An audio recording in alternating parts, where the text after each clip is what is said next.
রেমালের জেরে দ্বিতীয় দিনেও বন্ধ নবদ্বীপে ফেরি চলাচল। ফেরিঘাট কর্তৃপক্ষের দাবি সরকার তথা প্রশাসনের নির্দেশে বন্ধ করা হয়েছে। রেমাল ঘূর্ণিঝড়ের কারণে প্রশাসনের পরবর্তী নির্দেশ এলে তবেই চালু হবে ফেরি চলাচল। পাশাপাশি তারা আরও জানান, পরিস্থিতি বুঝে জরুরি পরিষেবা দেবে তারা।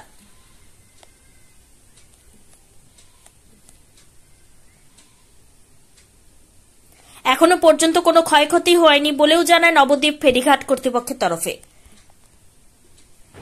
ঘাট কত আজকেও কি বন্ধ রয়েছে এবং কি বিষয়টা?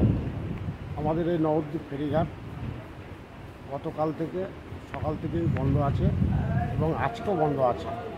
এই রেমাল ঘূর্ণিঝড়ের কারণে সরকারের নির্দেশ অনুযায়ী আমাদের ফেরিঘাট বন্ধ রাখা হয়েছে এবং সরকার যখন আমাদের নির্দেশ দেবে তখনই আমরা আবার ফেরিঘাট চালু করতে পারবো। আচ্ছা, এমনি শুধু জরুরি পরিষেবাটা চালু আছে? জরুরি পরিষেবা বলতে এখন সেটা মানে জরুরি কারণ সেরকম কোনো মানে জরুরি পরিষেবা এই অবধি এখনো আসেনি। আসলে আপনারা চালাবেন, পরিষেবা দেবেন পুলিশ পরিস্থিতির ওপরে সেটা আমরা। গতকালও দেখা যাচ্ছে বহু তীর্থযাত্রীরা অনেকেই হয়তো চলে আসে, তা তাদেরকে ফিরিয়ে দেওয়া হচ্ছে? হ্যাঁ, আমরা সকাল থেকে সারাদিন মাইকিং করছি। হ্যাঁ, কালকে করেছি, আজকেও করেছি। আজকে আপাতত কোনো যাত্রী নেই। কালকে যারা ছিল তাদেরকে আমরা বলেছি আপনারা আমাদের ফেরিঘাট বন্ধ আছে, আপনারা বিকল্প রাস্তা দিয়ে।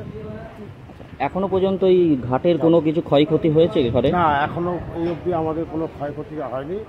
আর আমাদের এইসব নৌকো যা আছে আমরা খুব ভালোভাবে বেঁধে মানে মোটা দড়ি দিয়ে 3-4 জায়গায় ভালো করে বাঁধন দিয়ে রেখেছি। আমাদের এখনও কোনো সেরকম ক্ষয়ক্ষতি কিছু হয়নি। আপনার নাম? আমার নাম গৌতম মিত্র। আপনি এই ঘাটে পরিচালনা? আমি ঘাটের সম্পাদক।